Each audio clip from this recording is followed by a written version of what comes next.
está enferma, entonces pues me ha tocado a mí de suplente venir a presentar a estos dos magníficos profesores llanicos, que es la otra versión de esta reunión, y es lo que más gustó dar, ¿no? Tener a gente competente que además son amigos y podemos pasar un rato juntos, porque no todos los días en la monotonía que cada cual en su ciudad nos podemos ver. Yo voy a hacer una pequeña glosa de lo que es la colección, y ahora documento un poco. Es el número 6 de una colección que empezó.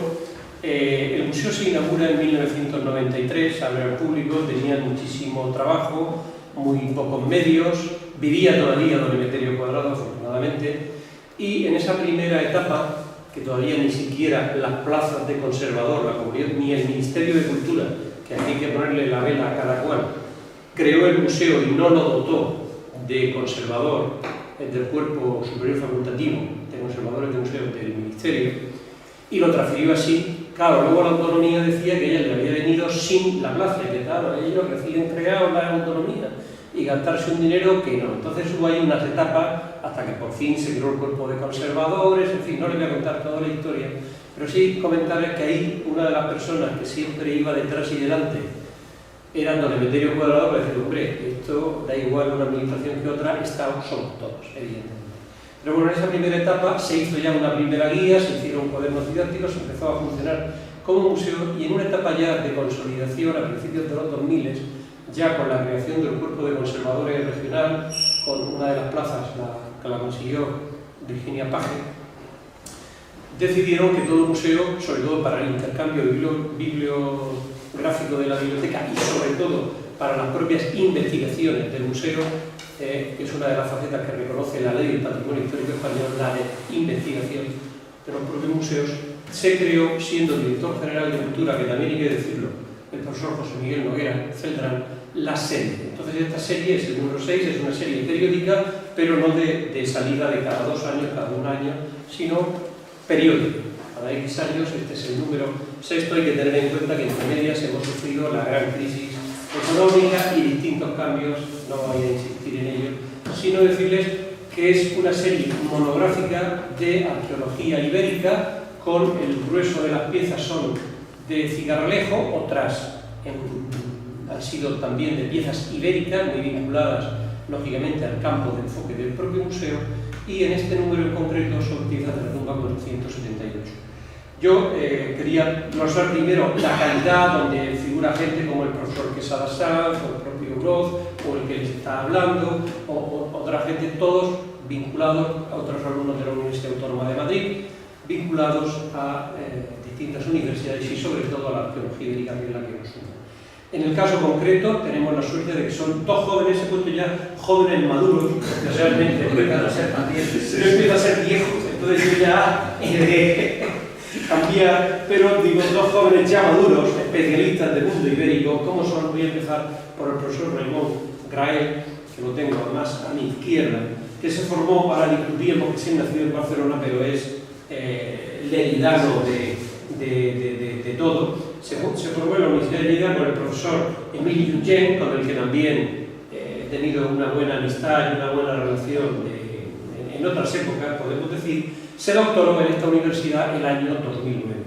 Y digamos que ha sido un verdadero, no voy a decir pionero, pero que ha tenido una profunda, una densa, una profunda formación, sobre todo en el Germanische Central Museum en Alemania entre el 2010 y el 2012, también en la escuela, en la École Pratt d'Études de París, en París, y también ha estado en Italia, es decir, tiene una sólida formación, sobre todo en materiales de hierro pleno europeo, es decir, que nos viene muy bien porque conoce todas estas producciones a nivel europeo y, lógicamente, también ha empezado hace tiempo a estudiar los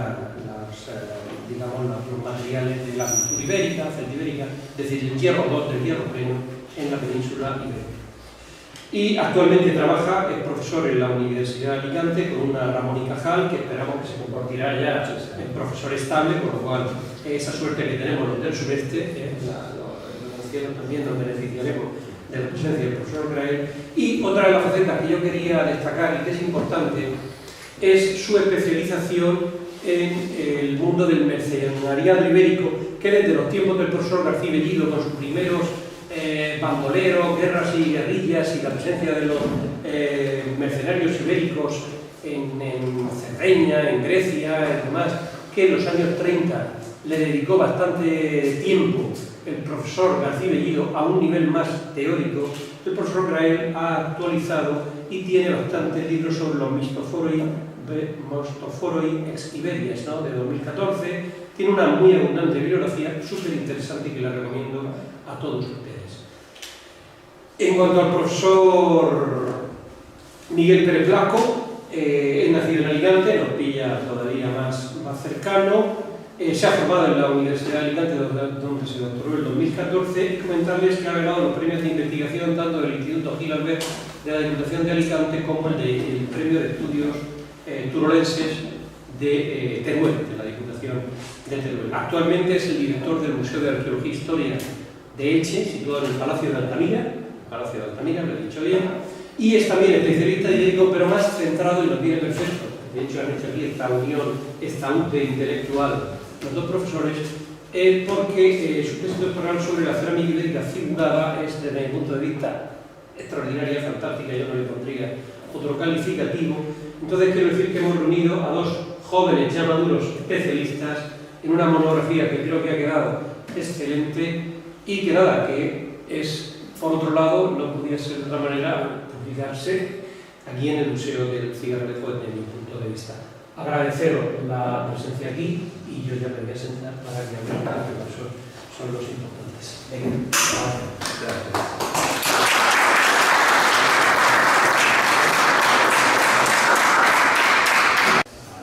Aparte a la Asociación de Amigos del Museo y a todo el equipo que forma parte y que ha apoyado la publicación de este libro, porque ha sido un trabajo que ha implicado bastante tiempo.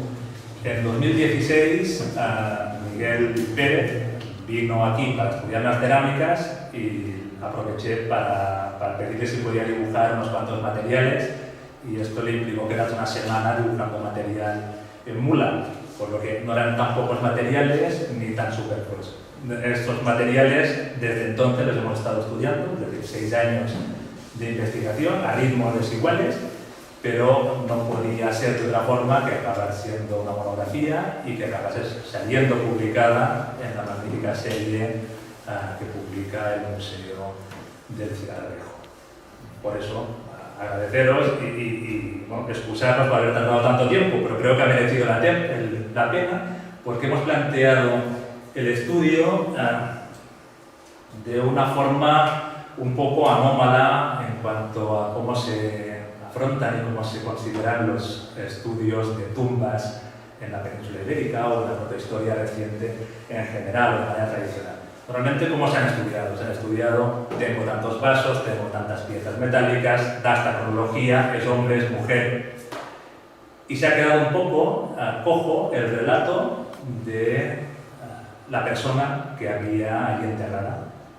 No todas las tumbas, evidentemente, permiten crear un discurso que permita reconocer características de la personalidad de la persona allí sepultada, pero algunas, excepcionales, y en el Cigarrejo hay varias de ellas, las famosas tumbas principescas, por ejemplo, podrían leerse de esta forma, a pesar de que están leídas muy de su época, que era puntero y pionero, como hizo el don Emeterio Cuadrado, pero que hoy se podría actualizar y modernizar su discurso para introducirlo en un lenguaje narrativo.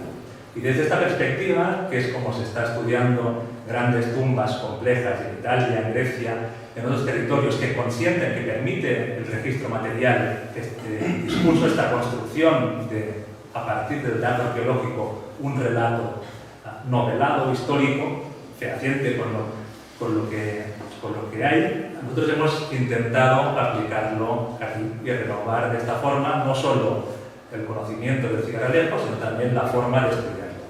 Es decir, imaginemos una novela. Todas las novelas, más o menos con ritmos distintos, numeración de páginas distintas, siguen un mismo esquema. Hay un bloque narrativo en que se introduce, se presenta el personaje, hay un factor desencadenante, pasa algo, entonces hay un cambio, deja de estar vivo, pasa a estar muerto, se añaden una serie de materiales Estos materiales tienen una vida relacionada con el funeral, que tenemos que explicar, y se puede explicar en algunos casos, en este caso veremos de que se puede explicar, y va a haber un paso que va a ser la clausura de la tumba, que puede llevar incluso a una serie de rituales de giro narrativo, en el que no es simplemente cerrar la tumba, sino que van a acontecer cosas, como en una novela, y después va a clausurarse y va a abandonarse la tumba y va a seguir evolucionando con los procesos postdeposicionales que sabemos que es que crezca hierba, que pasen animales, que pase un tractor, que pase desgraciadamente un detectorista o no, etcétera, y que se escape finalmente. Con lo que esta tumba afortunada nos puede explicar todos estos pasos. Parte de la vida, momento de la muerte, momento en que se celebran los funerales, momento en que se cierra la tumba, momento en que se realizan algunas actividades después de la tumba y todo lo que va a suceder hasta que llega don Emeterio y excava la tumba. Y este primer bloque, la contextualización de la tumba, la excavación y el material cerámico, pues lo explicará Miguel y yo volveré a comunicar la parte final, la parte del ajuar metálico en gran parte.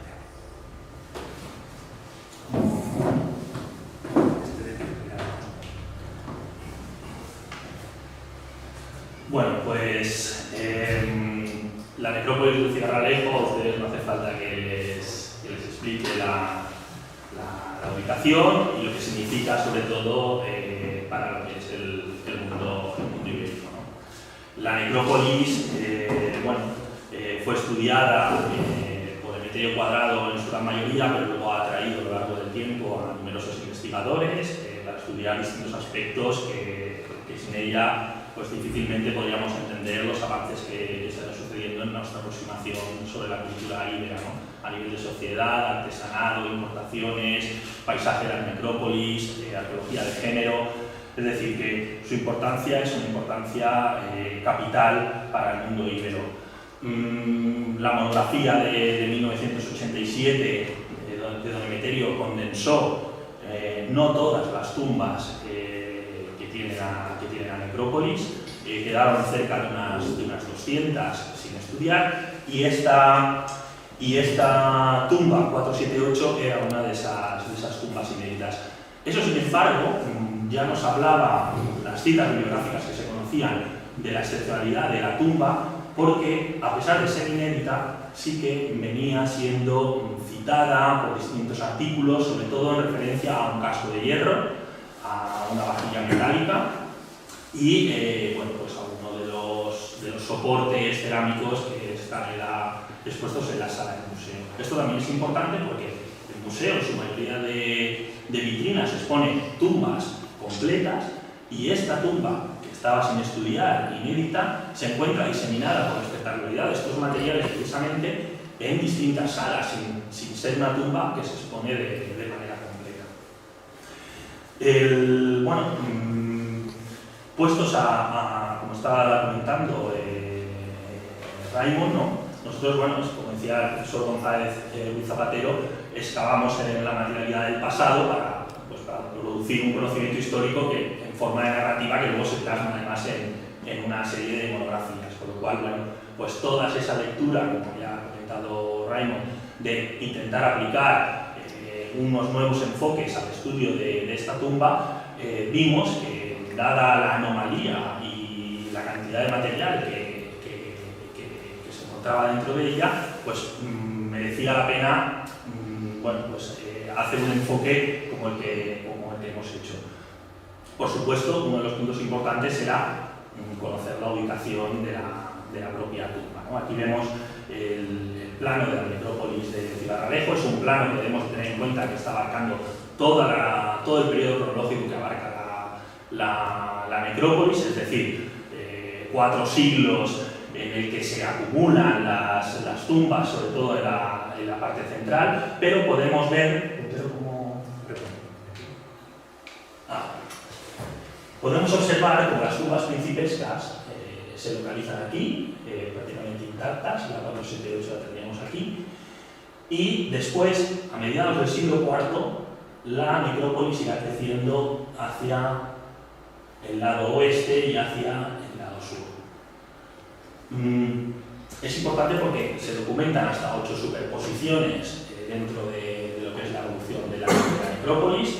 El suelo, el espacio ubicado era un espacio sacro en el que no todo el mundo tenía la potestad, el privilegio de poder enterrarse en él, y eso pues, seguramente permitió o hizo que existieran esas superposiciones. Sin embargo, ni las tumbas principescas ni la tumba 478 fueron reutilizadas o se construyó sobre ellas otras tumbas. Es decir, podemos apreciar que existe un desplazamiento, una diferenciación espacial entre estas tumbas de este extremo noreste.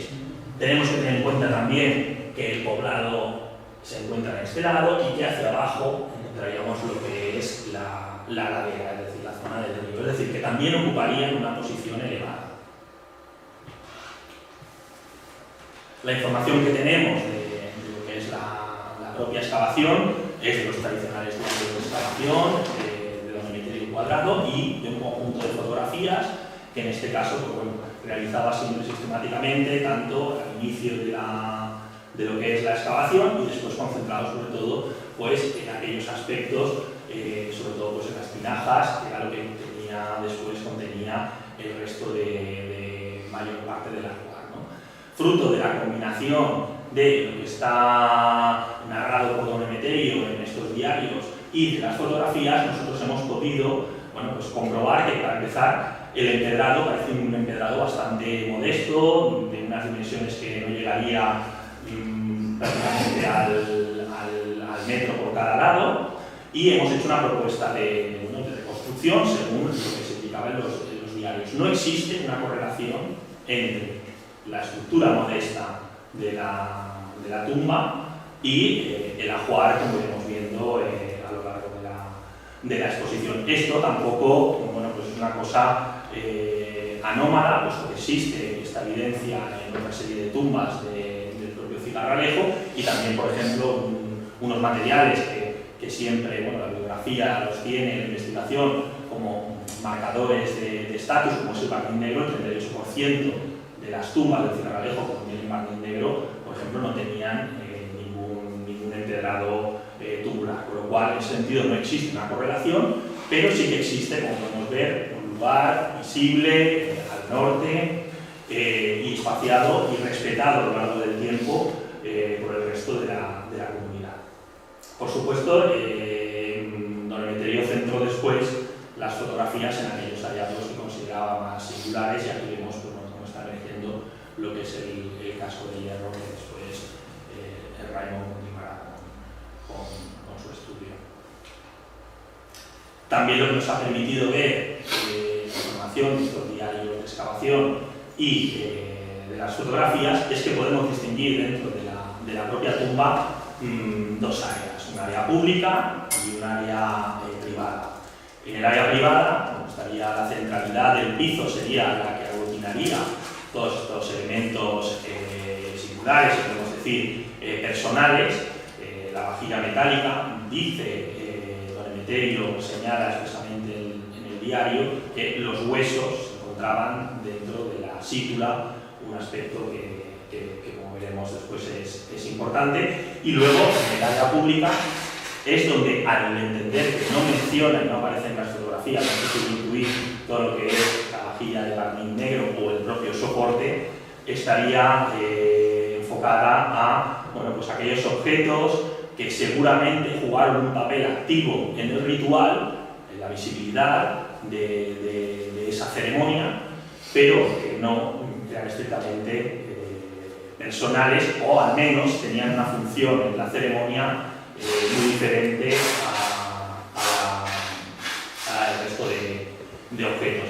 Esto también es interesante, como iremos viendo después en el resto del análisis. En el área privada destacaríamos el pizos, la tinaja, el gran contenedor, como elemento que aglutina y concentra todos estos otros materiales, y en el área pública destacaría justamente ese soporte como elemento también sobre el que se situaría pues, un objeto también determinante en la zona. Cuando nosotros empezamos a estudiar los materiales, la tumba, sabíamos, se venía citando del siglo IV antes de Cristo, los estudios de Virginia Baje y de José Miguel García Cano sobre el barniz negro y de la vajilla metálica por Raymond nos han permitido datarla entre 350 y 325 antes de Cristo. Y pues los materiales se conservaban, pues vemos también la complejidad de lo que es el estudio, ¿no? Muchos de ellos están pegados por los propios procesos postposicionales, y aquí podemos incluir un fragmento de falcata, distintos segmentos de bronce. Y pues la cerámica que habíamos comentado, que es el Pizos, que es el que condensaba todo lo que es los fragmentos de falcata, la vajilla metálica.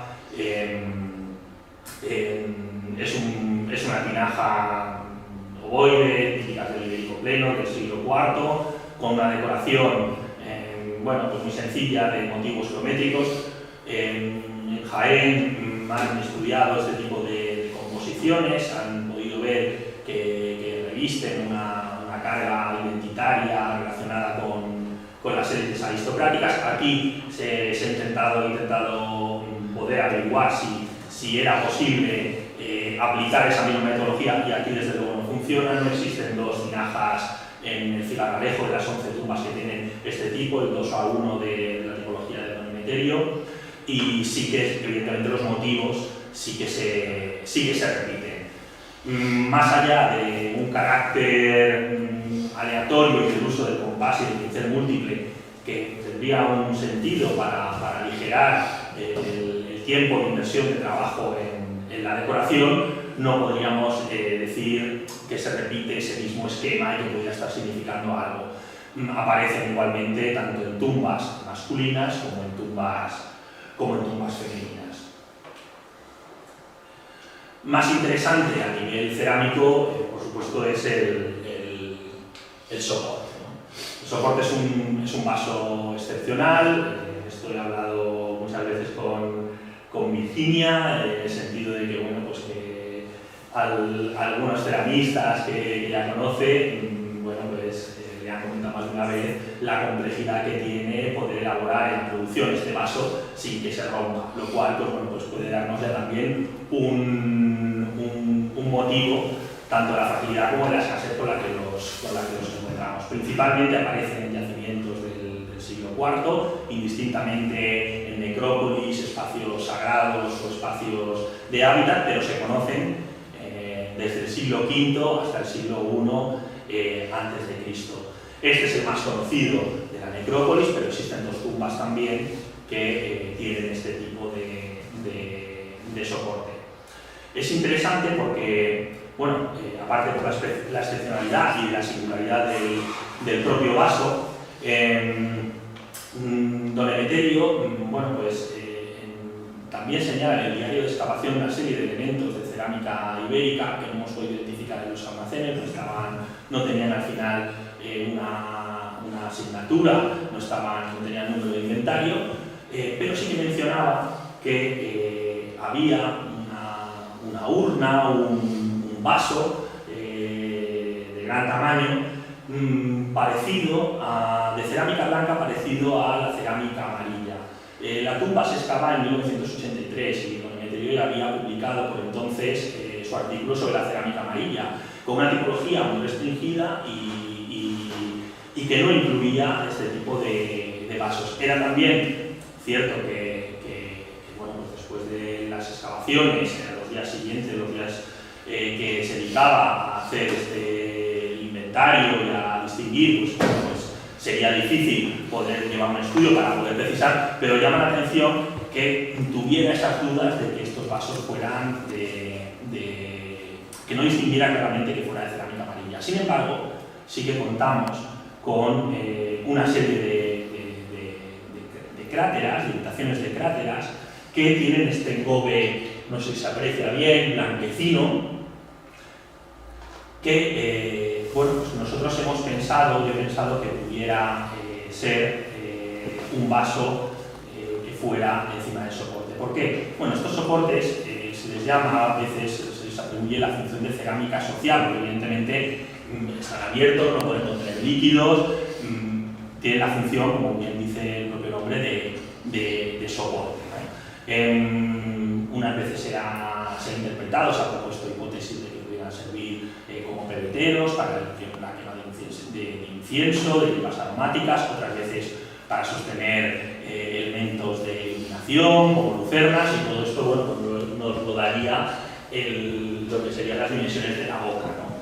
En otros sitios, por ejemplo, cuando sale San Miguel de Lliria, en Edeta, otra de las zonas junto con el sureste que más aparecen este tipo de vasos, hicieron un ensayo hace tiempo en aquellas habitaciones donde aparecían estos soportes y casualmente venían asociados a legues, una especie de calderos cerámicos, y veían que efectivamente encajaba muy bien y que podían tener esa función singular de destacar una cerámica que sirve para contener un líquido y a su vez sirve para compartirlo en un banquete, en un simposium, compartir con tus iguales.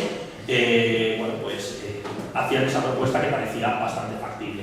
El problema es que nosotros en la tumba no identificamos esta pieza porque no la tenemos atribuida, y luego por otro lado la vajilla metálica por peso evidentemente hubiera colapsado el soporte, ¿no? Echando el ojo y la investigación a las otras tumbas donde se documentaba este soporte del propio Cigarralejo, vemos que en otra de ellas era posible observar esa misma relación entre un soporte y una especie de cráteriforme, en el libro, bueno, sí que viene representado, en el que sí que encajaba perfectamente. Con lo cual, la hipótesis de que este tipo de vaso, no identificado por nosotros en los almacenes, pero sí que mencionado en el diario de excavación o en el criterio de urna de cerámica amarilla y tal, pudiera ser la que efectivamente fuera encima de este soporte. Bien, una crátera para compartir, para el uso del vino y tal, pero aquí en el estudio realizado por Virginia Page y José Miguel García Cano no veíamos materiales para el consumo de líquido, salvo un único esquifo, ¿no? Bueno, esto lo que nos llevaba a pensar en una interpretación que consideramos coherente era que, bueno, pues que el esquifos sirviera para dar esa última libación, con todo el significado que tiene el vino en el ámbito mediterráneo y sobre todo griego, para, como símbolo de resurrección y de resurrección de la vida, mientras que los otros cuencos y platos podían servir de ofrenda de frutos para el difunto. Es decir, si recordábamos la parte del área pública, tendríamos una parte de exhibición no personal en el que jugaría una parte activa en lo que sería el ritual. Y ahora ya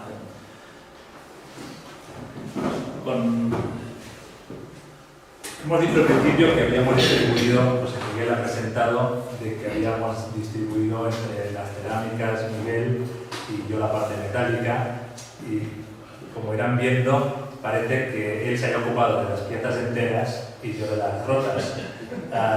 No es cierto, José Miguel y Virginia me ayudaron con ese cometido al ocuparse de los vasos de carnicero. Los vasos de carnicero, asociados a este soporte que se encuentran fuera de la tumba, están parcialmente documentados. No se encuentra un perfil entero o un solo vaso entero. Están fragmentados de forma consciente. Y esto es importante, porque no es que los hayan tirado como en otras necrópolis, se encuentran vasos tirados después de su consumo, después de haber celebrado algún tipo de ritual encima de la tumba. Se han roto y se han dejado aquí una sola parte. Y esto es curioso. En el mundo ibero no es frecuente de tener un soporte para sostener un elemento central del banquete o de la libación entero, no tener la crátera o el contenedor de bebidas y solo encontrar trocitos de estos vasos utilizados para estas ceremonias. Esto no tiene paralelo. Sí los tiene en cambio en el Mediterráneo. Esto es una cosa que en el Mediterráneo se llama erganismos. Es un ritual celebrado después de la clausura de la tumba, rompiendo una serie de vasos utilizados durante la práctica que sea. Esto es importante porque si la península ibera no es frecuente y es frecuente en el Mediterráneo, pues caray, qué modernos, qué coincidencia. Pero vamos a ver que no es la única coincidencia, que hay muchas más coincidencias de comportamiento que diferencian esta tumba de las demás, no solo de la de López de Cigarralejo, sino de alrededor. Y esto es la parte metálica. La parte metálica es excepcional. Las tumbas iberas, ricas, tienen un vaso o dos.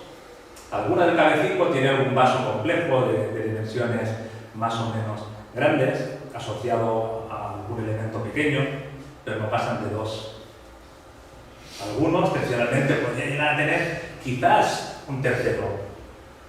Y todos, en cualquier caso, son de producción local o regional. No es el caso de esta tumba. Los 4 vasos de bronce, como veremos, son 3 de ellos de importación. Y el cuarto, a saber si es realmente de aquí o viene del norte de Andalucía. Por tanto, es interesante. Las tumbas con armas del Cigarralejo, que son muchas y abundantes y ricas, tienen falcatas, tienen lanzas, tienen solífera, tienen distintas cosas. Ninguna otra tiene el casco. Bueno, también podría ser casualidad de que de 500 tumbas pues hayamos dejado todas las que tienen casco justo al lado al señor Emeterio Cuadrado, nos hubiese dejado allí. Pero pues mucha casualidad, porque hay tumbas muy ricas y tumbas principescas. Y si vamos a mirar las otras necrópolis, de aquí a Baza, o saltemos hacia la zona de Granada, o cascos hay muy pocos, muy pocos. Entre los miles de tumbas excavados, pues habrá una decena de cascos. Casualmente, en segunda mitad del siglo IV a.C., todos ellos de hierro. A partir del tercero aparecerán cascos de bronce de tipo Montefortino. Y como veremos, que sean cascos de hierro y no cascos Montefortino que van a enlazar con el mundo romano, también es importante. Porque está claro que no circulan en el mercado. O sea, actualmente la guerra de Rusia y de los ucranianos, estamos mandando armas o les están dando drones los iraníes, etc. Pero este mercado de armas en la antigüedad no existía. Porque esto hacía la diferencia entre vencer o perder.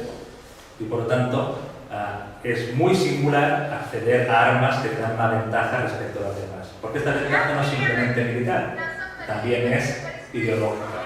Si tú te representas de una forma distinta, no solo te reconocen como un personaje distinto, sino de un estatus singular, y a ti te da una confianza superior. Sabes de que tienes la cabeza protegida, por lo tanto, no tienes que preocuparte para que disparen una flecha o así, sino que puedes estar ocupándote de hacer daño, de hacerte más visible, etc. Pero veremos que también es un punto importante. Aunque parezca banal porque es menos vistoso, los elementos de caballo son extremadamente singulares. A diferencia del mundo celtíbero, el mundo íbero es parco en evidencias de caballo en tumba. Evidentemente que hay muchísimos arreglos de caballo y muchísimos elementos de caballo, pero proporcionalmente, por el número de tumbas es poco. En esta tumba están todos los elementos posibles de caballo, tanto los característicos que serían el arreo y las espuelas, como unos más inusuales, como es el narigón o el elemento para llevar pinzado por la nariz, según unos, o rompiéndole los dientes al caballo por la barbada, en otros casos, que es una cosa bastante singular y, como veremos, también relacionado con un mundo mediterráneo anormal. Y después un pequeño elemento, que muy feucho, en hierro, mal conservado, pero que es un prometopidia. Y prometopidia, que es el plural, son los elementos que llevaban encima de la frente los caballos y lo distinguía, y hay muy pocos. Hay en Coimbra, hay otro aquí, en la necrópolis del Cigarralejo, hay en alguna escultura, y sobre todo hay en el sur de Italia y en Macedonia. Y allí es donde tendremos que ir a buscar la mayoría de estos paralelos de estos materiales y veremos cómo este personaje, que además tenía dos fíbulas de tipo latén, digamos, que no es lo frecuente en la necrópolis de Cigaramejo, donde domina siempre la fíbula norhispánica, es singular, y como veremos, las dos piezas que faltan enteras, que también ha estudiado Miguel, como no podía ser de otra manera, que enlazan con una dinámica bastante interesante sobre el control de los medios de producción. Lo más singular de la tumba, una vez vemos que tenemos el ajuar distribuido en dos ambientes, uno dentro de la urna, otro fuera incluso de la estructura cubierta, es que cuando empiezan a excavar la urna, y lo describe el Emeterio, los huesos o los pocos restos que hay aparecen dentro de una urna metálica. Y esto es inusual. En la península ibérica no hay. Sí los hay en el sur de Italia y en Macedonia. Y además repiten en todos los casos del sur de Italia y Macedonia un mismo tipo de ajuares, en los que se reflejan los viajes, los contactos de larga distancia de ese muerto, de este difunto. Se aparecen en tumbas que presentan materiales de lugares muy alejados entre sí, que no son coherentes con el circuito normal de interacciones comerciales. Siempre están asociados a armas. No entraremos en la discusión si son hombres o mujeres, pero siempre hay armas, como resaltando esta condición. Y siempre están asociados a conjuntos de vajilla en los que se expresa la comensalidad. La comensalidad es el consumir comidas y bebidas de forma organizada para establecer lazos de amistad o de relaciones con otras personas en su mismo estatus. Y esto en esta tumba se cuadra con la presencia de la urna dentro de un caldero metálico con un soporte que está en todas estas tumbas de Sur Italia y de Macedonia, una vajilla para abluciones, que veremos aquí si es posible o no identificarla, y un recuerdo colectivo de ofrendas post-mortem, que son estas que se hacen una vez la tumba está cerrada. Tenemos una tumba que repite exactamente el mismo patrón que encontramos solamente en ese entorno. Y además los materiales indican exactamente lo mismo. Una sícula completamente rota y de la que se conserva solo parte, que sería esta la forma original, pero quedará aproximadamente la mitad. Y la otra mitad no es que no se haya conservado, es que no se depositó dentro de la tumba, conscientemente.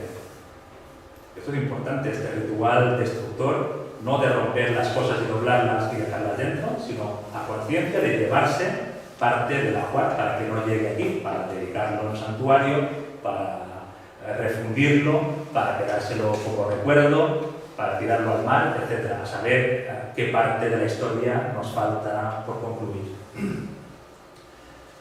Esa sícula estaba contenida dentro de este caldero. Aquí se ve muy fea la foto porque la pieza está muy machacada.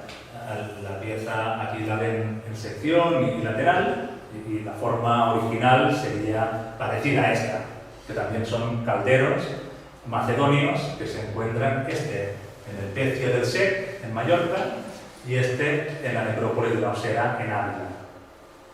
Piezas macedonias, además no hay discusión tipológica posible, pero esta pieza no puede ser de otro sitio, no hay tipológicamente ninguna discusión, igual que la sícula, vienen de Macedonia. Esto también, un detalle del caldero, es que estaba reparado en la antigüedad, no sé si pueden observar aquí una serie de remaches, que en el dibujo se veía igual ya, y lo que verán es una serie de impactos. La pieza es un caldero grueso, tiene más de 1 milímetro de espesor de la lámina, por lo tanto poco tiene que ver con la vajilla metálica peninsular, que tiene un espesor medio de 0,6-0,7. Aquí estamos pasando el milímetro de espesor, por lo tanto es un caldero que ya vacío pesaba muchísimo, y además para romperlo lo hacen a conciencia, tienen que hacerlo con instrumentos brutales, porque no es tirarlo al suelo o pisarlo, sino que tienen que darle golpes de verdad y seleccionar los fragmentos, como ven aquí en esta reconstrucción que pusimos para que sirviera también para agilizar el discurso. ¿qué van aquí? Y además no lo ponen todo, ponen simplemente unos fragmentos seleccionados que sean ejemplificativos de la presencia de este elemento. Junto al caldero, ya no sigue la secuencia, está otro elemento, quizás el único de producción peninsular sin duda, pero quizás de la región, como sería un caldero de manos. Aquí tenemos un fragmento, aquí aún pegado un fragmento de espada, de falcata, aquí otra manilla, en realidad sería un brasero, una pátera o un vaso para llevar alimentos semisólidos y consumirlos de la forma que fuera. Brasero es un nombre que tiene discusión, porque no hay evidencias de fuego, por lo tanto, ni en el interior ni en el exterior, por lo tanto, ha servido para consumir como si fuera un plato o una bandeja. Y hay un cuarto elemento, de muy pequeñas dimensiones, difícil de caracterizar, pero que una vez se dibuja su perfil, da el de un pequeño vasito de paredes rectas, muy anodino aparentemente, pero que solo encuentra con este diámetro y esta morfología paralelos en Macedonia árabe. Y es curioso porque en Macedonia estos elementos aparecen relacionados a dos prácticas, o a la libación o a la ablución, a la limpieza del cuerpo antes o después de comer, si uno quiere darle una utilidad en vida, o a la limpieza del cadáver, si uno lo quiere relacionar con esto. El hecho de que esté fragmentado voluntariamente como el resto de piezas nos llevó a proponer de que hubiese sido utilizado en vida, incluso como vaso para consumir cosas él mismo, como un vaso metálico y no cerámico como el resto de la gente del cigarralejo, pero esto era aventurarnos en el mundo macedonio, de donde procede la pieza, se utiliza para actos rituales, ya sea la limpieza de las manos o los pies antes de comer o el de libaciones. Por lo tanto, añadirle esta opción de que pudiese consumir algo, pues bueno, nos parecía agradable, pero insegura. Pero lo que descartábamos es que hubiese servido para limpiar el cadáver, porque había recibido el mismo ritual que todas las piezas personales del difunto, y por lo tanto creíamos de que un instrumento para limpiar el cadáver tendríamos el uso más genérico, más transversal, y por eso no nos gustaba tanto esta opción. Lo interesante de estos solo 4 vasos es que son 3 de los 6 vasos macedonios que hay en la península ibérica, y que la mitad de estos estén en una misma tumba, sean coherentes funcionalmente y complementarios en el caso de la sítula y del caldero, puesto que uno está dentro del otro, pues permite pensar en imaginarios griegos. ¿Dónde se sepultan los héroes de la Ilíada? Patroclo, por ejemplo, dentro de un paño, dentro de un vaso de oro, este dentro de un vaso de plata, después de uno de bronce. O sea, hay un ritual que se repite, y casualmente todas las tumbas que tienen esta estructura también tienen esta dualidad. Las urnas, las cenizas, los restos del muerto dentro de un vaso metálico, y a su vez dentro de otro de mayores dimensiones. Por lo tanto, qué casualidad, ya lo de fuera y la parte de los vasos metálicos. Pero es que hay más casualidades, como vamos a continuar viendo a continuación. Bueno, viendo toda esta singularidad de elementos que están configurando el carácter excepcional de la persona que se entierra a la que entierran en esta tumba, pues otra casualidad es la documentación de 2 tijeras, ¿no? En todo el cigarralejo solo existen 9 tijeras, una cosa bastante exclusiva porque es el 1,5% de las tumbas, y la única tumba de esas 9 tijeras, es decir, que tiene 2 de ellas, es precisamente esta, la 478. Otra casualidad, otra anomalía extraña. Normalmente en los últimos años se ha estado, todas las interpretaciones respecto a lo que es la documentación de herramientas, de útiles, ya sean agrícolas o ya sean de un trabajo artesano. En este sentido, el cigarralejo ha proporcionado muchísimas evidencias sobre el trabajo de la piel, de las pieles. Siempre se ha hecho una asimilación de que la interpretación sería o bien que sería uso de la propia persona, directamente asociado a lo que es una labor artesanal, o estaría, en ese sentido, englobando en un carácter más abstracto, más simbólico, el control de un tipo de producción. Sobre las tijeras, bueno, pues cuando empiezas a estudiar su dispersión, donde las podemos encontrar, pues empezamos a ver que la asociación entre las tijeras y tumbas con armamento, y casualmente con un elevado rango o nivel de riqueza que podríamos considerar mayor, pues es la asociación mayoritaria. También en este sentido, los investigadores que se han interesado, sobre todo se han concentrado su investigación en el mundo de la producción textil, pues llamaban la atención en lo que serían las dimensiones del tamaño de las hojas, ¿no? Sí que podemos distinguir que existen algunas tijeras con un tamaño más pequeño, podríamos pensar, ¿por qué no?, que bueno, al final la tijera es para cortar, un uso multiuso, por decirlo de alguna manera, o de incluso de aseo personal, esto estaría vinculado con el uso de pinzas que también se encuentran en algunas tumbas de guerrero por el tema del armamento, y unas tijeras con un tamaño de hoja mayor que estarían vinculadas a lo que es el trabajo del esquilado de los animales para la obtención de lana. En este sentido, las dos, en esta foto parece que las dos son similares, pero existe una con un tamaño mayor, que estaría dentro de esas dimensiones que se considera tijera para esquilado, y otra que tendría un tamaño ligeramente inferior que por poco llegaría a poder considerarse como una tijera apta para este labor del esquilado. El tema de que haya dos, bueno, pues podríamos pensar que podría ser un refuerzo sobre ese control de la materia prima tan importante como es el tejido, la elaboración textil en el mundo íbero, sobre todo en el ámbito femenino. Esta tumba no tiene fusayolas, no tiene otra serie de pensadores, no tiene otra serie de elementos que podamos relacionar con la producción textil y que además están muy vinculados al mundo femenino. Pero sin embargo, sí que podría estar representando o asimilándose a lo que es la propia materia prima, ¿no?, la obtención de la lana. Las dos tijeras podría reforzarse en el sentido de decir hay un mayor control, o si nos atendemos a los dos tamaños diferentes, uno claramente sería relacionado, parece la lectura como más lógica, relacionado con esa producción de obtención del esquilado, la materia prima, y la otra pues con una función más difícil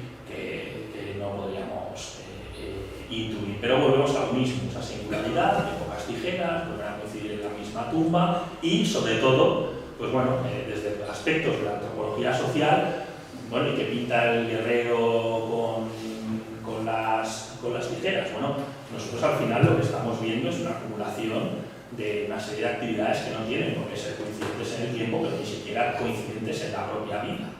Es decir, en lo que se está concentrando estos materiales dentro de la tumba, nos puede estar hablando de distintos momentos vitales que luego se condensan en una fotografía única, que es la que nosotros obtenemos, por lo cual nos puede estar reflejando el armamento una etapa quizás anterior, o las tijeras pues hablando de una etapa posterior de su vida, o momentos compartidos pero no en diferente, no en el mismo tiempo.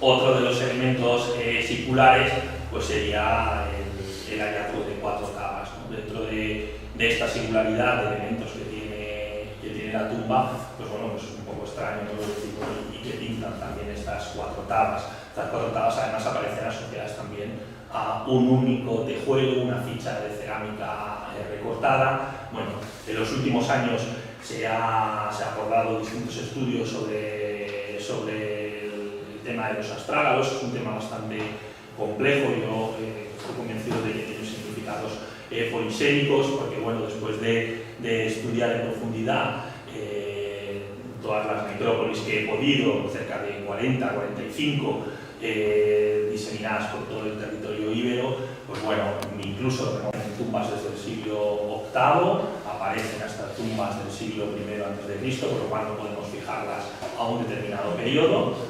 Tampoco podemos atribuirlas a una determinada área geográfica o región. El ejemplo de Coimbra, por ejemplo, con tres necrópolis se documentan en una de ellas. Es un ejemplo que menciono, pero hay muchísimos de necrópolis muy cercanas en el espacio, unas ninguna tumba con ningún astrágalo y otras pues con astrágalos importantes en las tumbas. Aquí se documenta en el Cigarralejo cerca de 1000 astrágalos, repartidos también a las 49 tumbas, lo que viene a ser un 9,2%, que no es una cosa muy extensa.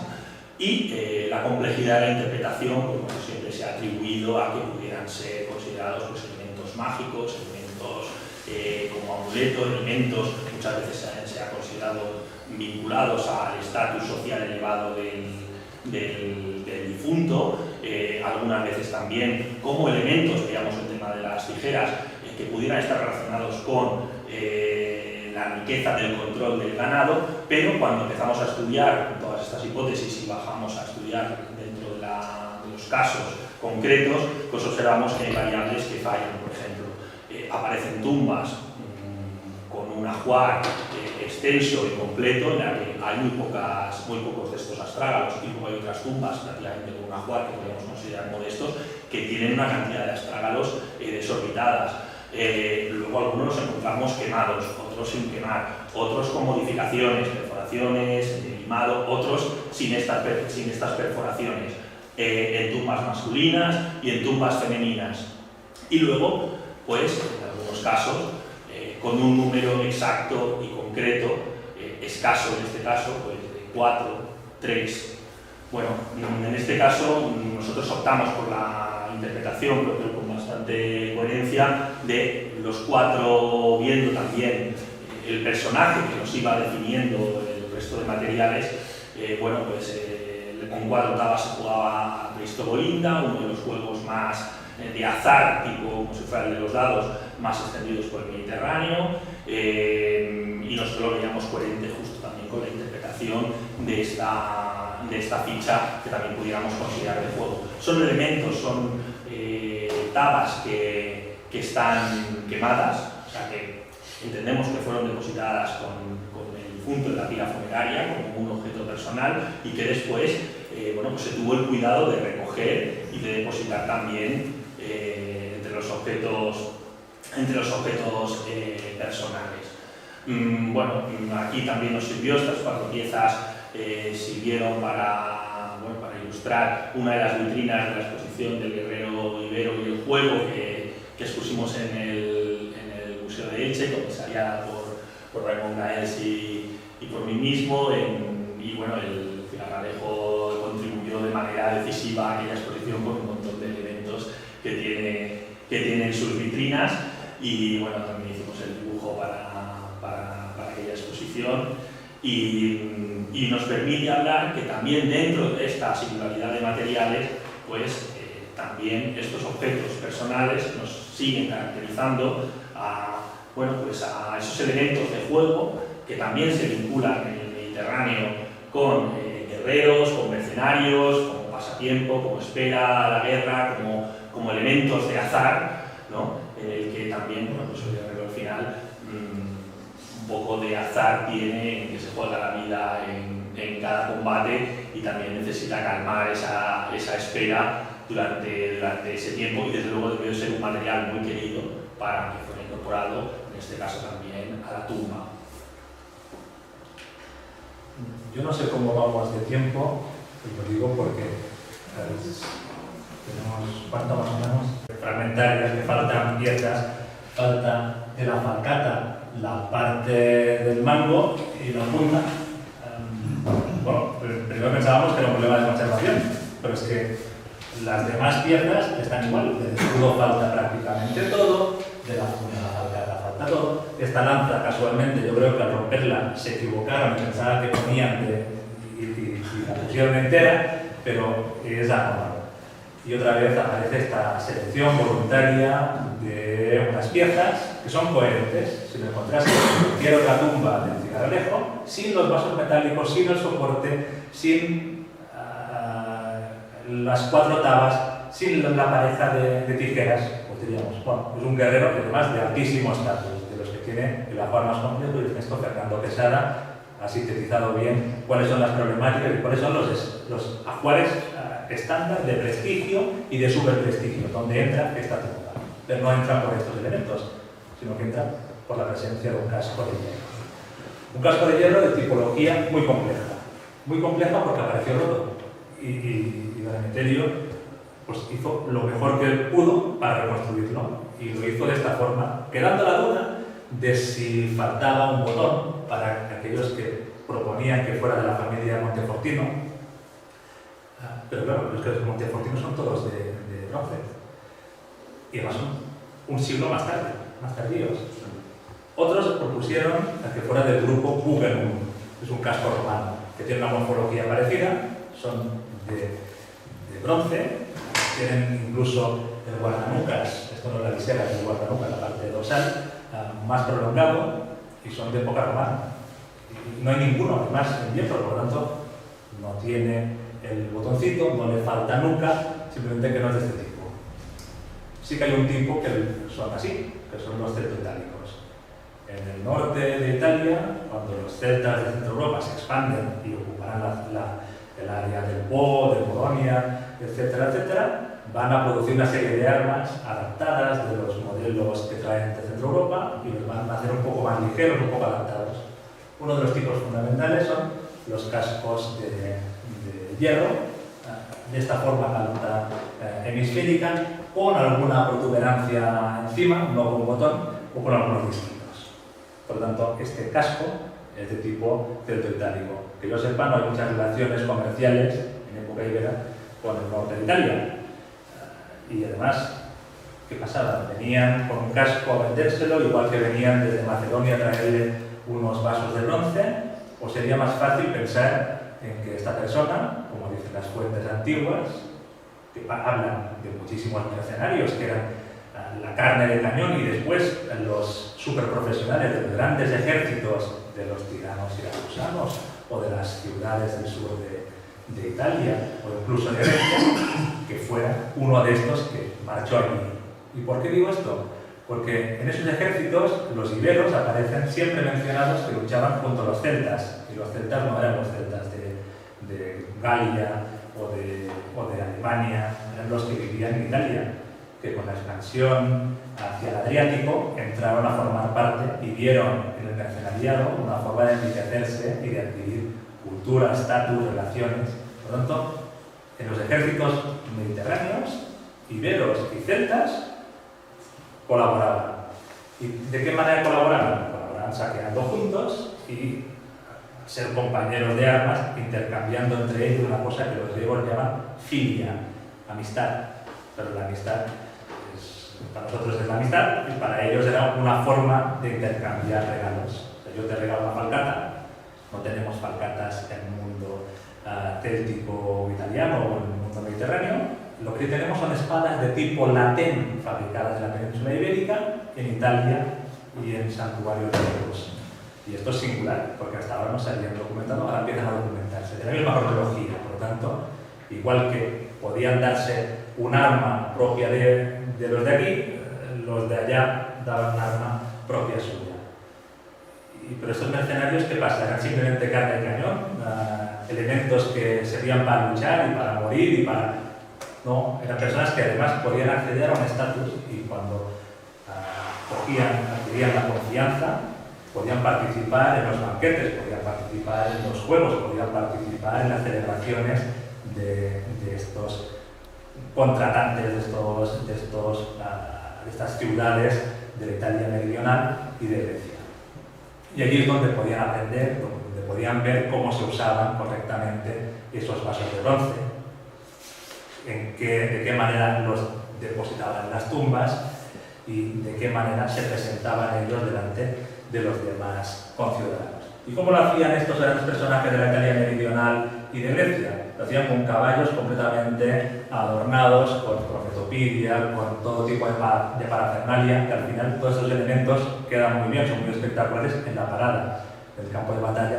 Un caballo no creo que le moleste mucho llevar 9 gramos de más con estos materiales metálicos, pero igual el guerrero sí, con todo tipo de elementos metálicos encima, no le daba ninguna ventaja en combate, sí que se la daba en cambio en un círculo más restringido en representación social.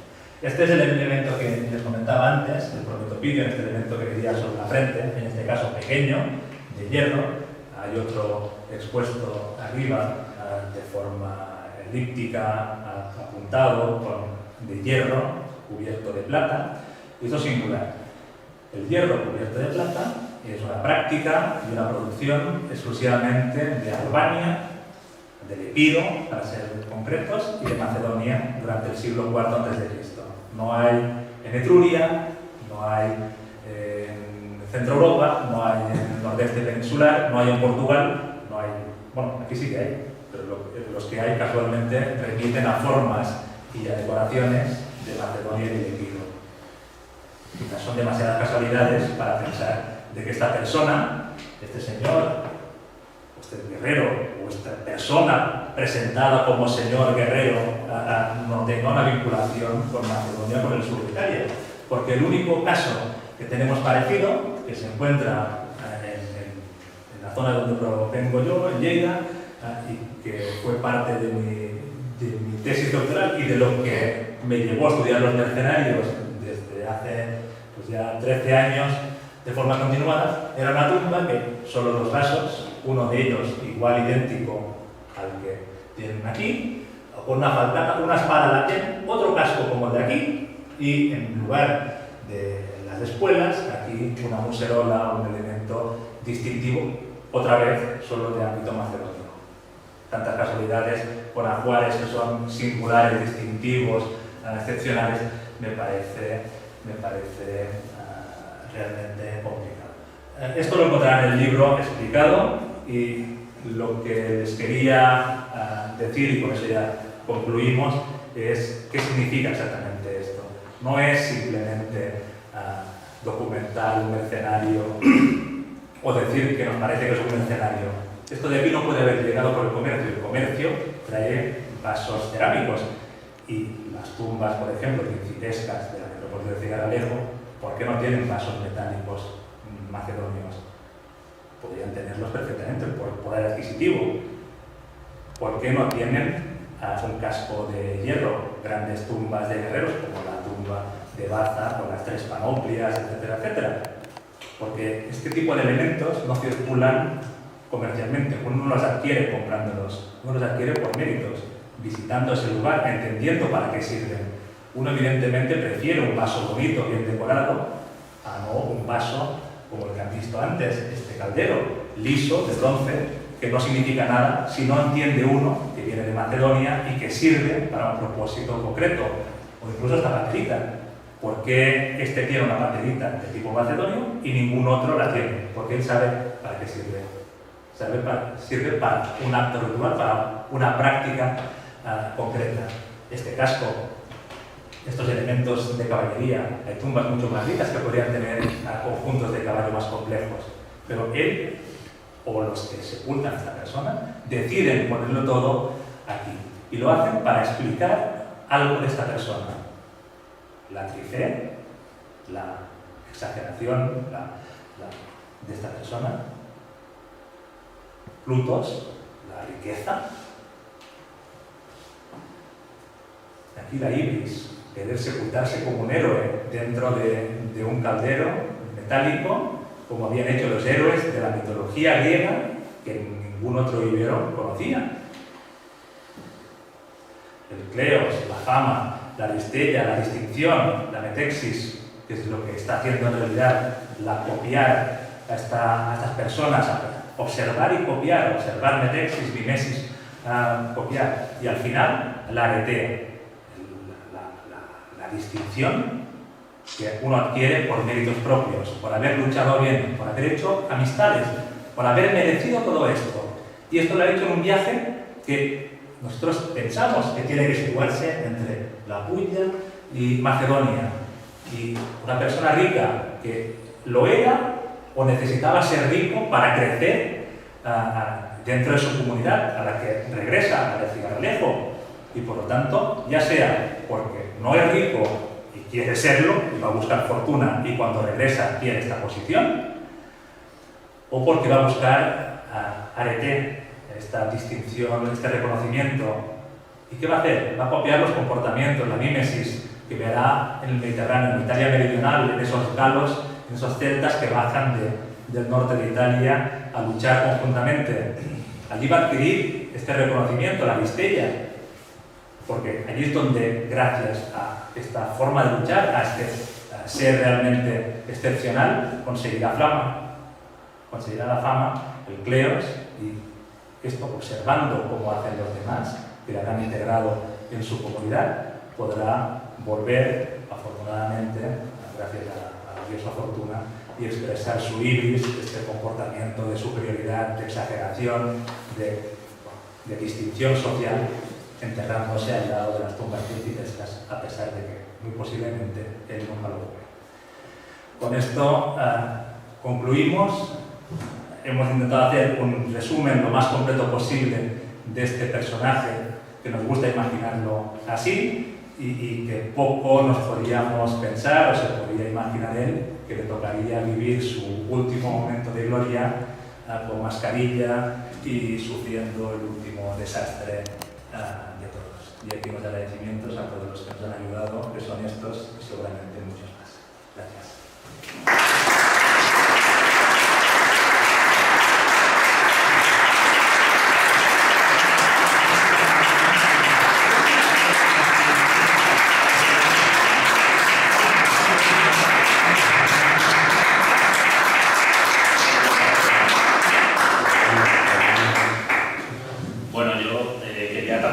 Al museo, a Virginia, que no puede estar aquí, porque bueno, la verdad que la atención que han tenido con nosotros siempre